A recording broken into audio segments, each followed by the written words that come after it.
सीधे आपको लखनऊ लिए चलेंगे, जहां पर अखिलेश यादव इस वक्त प्रेस कॉन्फ्रेंस कर रहे हैं। बुलडोजरी सोच से उभरना होगा। उन आईएएस अधिकारियों और मंत्रियों में दंडात्मक कार्रवाई होनी चाहिए जिन्हें इन कामों पर तथाकथित रूप से लगाया गया था। अगर आपको याद हो, एक नोडल ऑफिसर तैयार किया गया था। एक नोडल ऑफिसर की जिम्मेदारी थी जानवरों की समस्या का समाधान के लिए। आखिरकार उन नोडल ऑफिसर पे क्या कार्रवाई हो रही है? क्या कोई दंडात्मक कार्रवाई सरकार ने की है कि नहीं किया? ये क्या सरकार करेगी उन पर? इस काम के लिए दिया गया अरबों का फंड कहां गया? क्योंकि वाइल्ड लाइफ मैनेजमेंट पे जो खर्चा होता है या समय समय पे जो सूचना मिलने पर सरकार खर्च करती है, आखिरकार वो अरबों रुपए का क्या हुआ पैसे का?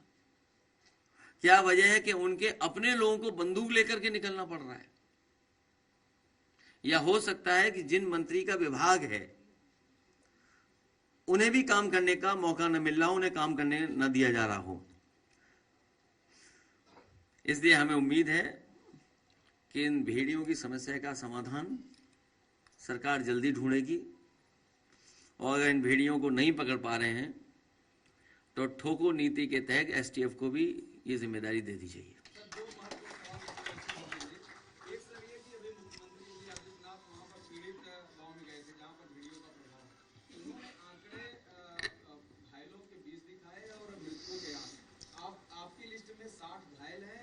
मृतकों की संख्या लगभग 10 से बता रहे, कुछ लोग आ नहीं पाए। ये अंतर क्यों है सर? सरकार क्यों बताएगी या क्यों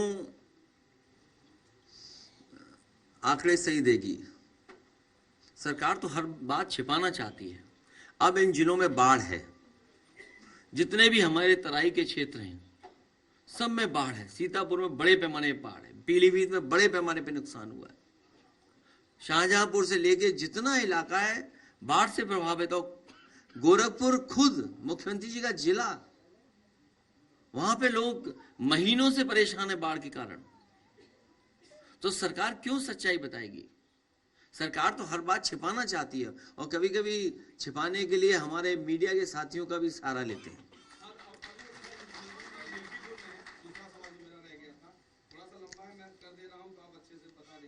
इन्होंने कहा कि पहले सनातन आस्था से खिलवाड़ होता था, इनको तो विवादित ढांचा प्यारा था, ये राम भक्तों पर गोली चलाते थे, इनका सारा चिट्ठा खोलेंगे तो मुंह दिखाने लायक नहीं रहेंगे। समाजवादी पार्टी को अंधेरा पसंद है। क्या कहें सर, इस तरह जो आरोप लगाया मुख्यमंत्री जी ने बोला? इधर मुख्यमंत्री जी और मुख्यमंत्री जी के स्टेटमेंट कुछ अलग तरह से आ रहे हैं। समाजवादियों ने और खासकर मैंने कभी किसी संत, किसी अपने महंत, किसी सन्यासी के बारे में कुछ नहीं कहा। अगर उनको लगता है कि वो शब्द ऐसा है जिसका भाव वो किस रूप में ले रहे हैं, तो हम तो ये कहेंगे कि हमारे उत्तर प्रदेश के मुख्यमंत्री नहीं है, वो मठाधीश मुख्यमंत्री हैं। और फिर मठाधीश मुख्यमंत्री से उम्मीद भी क्या करोगे आप? इसी तरह की भाषा की उम्मीद करोगे? और ये एक दिन से नहीं हुआ है। जब से बीजेपी हारी है तब से कुछ संतुलन गड़बड़ा गया है।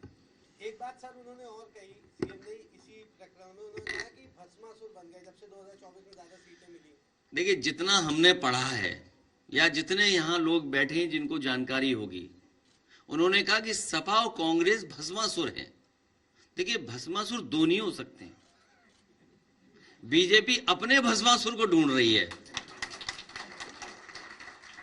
अभी देखिए, हरियाणा हारेंगे, महाराष्ट्र हारेंगे, जहां जहां चुनाव होंगे वहां बीजेपी हारेगी।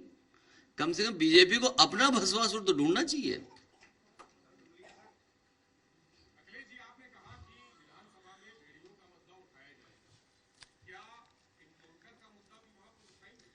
मैंने आपसे कहा कि अगर एसटीएफ पे इतना ही भरोसा है और ठोको नीति इतना ही उन पे है, तो ये केस भी उन्हीं को ट्रांसफर कर दें। क्यों रखें फॉरेस्ट डिपार्टमेंट पे? और जहां तक आप सवाल उठा रहे हैं, जो बात पूछ रहे हैं, उसकी गहराई में अगर आप जाएंगे, जो एसटीएफ के लोग हैं, सुनने में आ रहा है और जानकारी मिल रही है कि अगर 11 एक तरह के लोग एक तरह से हैं, तो उनमें से सबसे ज्यादा अगर कहीं हैं तो जौनपुर के लोग हैं। और जौनपुर में किसने पोस्ट करवाया है, ये सबसे बड़ा सवाल है जिसका हमको भी ढूंढना है कि आखिरकार कैसे कैसे पोस्ट हो रहे हैं जौनपुर के ही सब, इसके पीछे कौन है।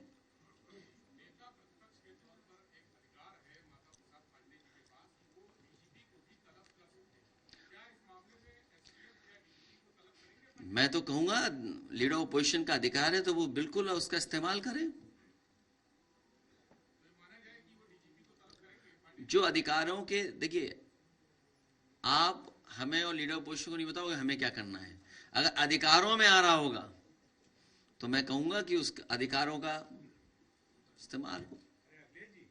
जौनपुर का इशारा क्या इलेक्ट्रिक की तरफ भी है? पार्टी बन के उभरे और उसमें तमाम नेता आपको सुनते हैं और आपको देश सुनता है, देश की उम्मीद भी आपसे है।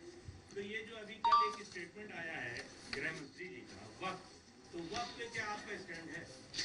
हमारी पार्टी के मेंबर हैं और मैंने कहा, सदन में भी इस बात को कहा, किसी के भी धार्मिक कामों में ज्यादा हस्तक्षेप नहीं सरकार को करना चाहिए। वो बहुत बड़ा सवाल है और हमारे पक्ष यही है कि किसी भी धार्मिक के मामलों में सरकार को हस्तक्षेप नहीं करना चाहिए। सर आपने ट्वीट किया वन नेशन वन इलेक्शन को लेकर और उसमें आपने तमाम सवाल खड़े किए जिसका अब तक कोई जवाब नहीं आ पाया कि जो सिविक बॉडी इलेक्शंस होंगे क्या वो भी साथ में होंगे या असेंबली साथ में होंगे, या पूरा जो स्ट्रक्चर है अभी उस पर कोई चर्चा भी नहीं हुई। देखिए ये बड़ी साजिश है दरअसल, आपको हमको सबको उलझाने में। आपको याद होगा महिला आरक्षण की बात हुई थी, क्या महिला आरक्षण लागू हो जाएगा? क्या सरकार इस बात के लिए तैयार है कि कब तक महिला आरक्षण लागू हो जाएगा? और फिर जो रिपोर्ट में बता रहे हैं कि 18,626 पेज थे, 18,626 पेजेस की रिपोर्ट थी ये, वन नेशन वन इलेक्शन, और 191 दिनों में पूरी हुई है ये पूरी। लगभग 100 पेजेस प्रतिदिन का आंकड़ा है अगर हम हिसाब किताब लगाएं तो। इसी से पता चलता है कि इसके बारे में कितना सतही पर दिखावटी चर्चा हुई होगी। तो सोचिए कितना चर्चा हुई होगी। अगर इतनी बड़ी रिपोर्ट थी 18,626 पेजों की, तो क्या चर्चा हुई होगी उस पर। दरअसल ये भाजपाई रिपोर्ट है जो तैयार हुई है, वन नेशन वन इलेक्शन और वन डोनेशन।